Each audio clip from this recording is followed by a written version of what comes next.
Sa 3, ang Holy Week special ng The Aura Represents text file na yung Biyernes, March 29, 11:50 a.m. sa MPK.Doc TV.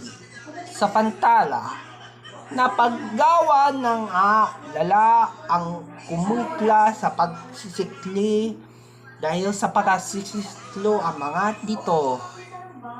Bagabago ang kanya ng mga pagsasabok sa walang kasawang magpapasalabag. Lagad ang mga dahil sa inyo ng mga Holy Week ng Calvary to Jesus, the Everything Listing.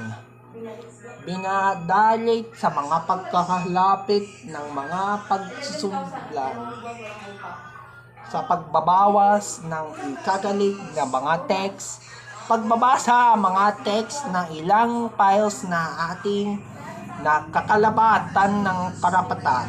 Kaya mapapanood ang Holy Week special ng The Aura Represents text file na yung Biyernes, March 29, 11:50 a.m. sa ASAC MPK sa simula natin ng mga araw ng umaga.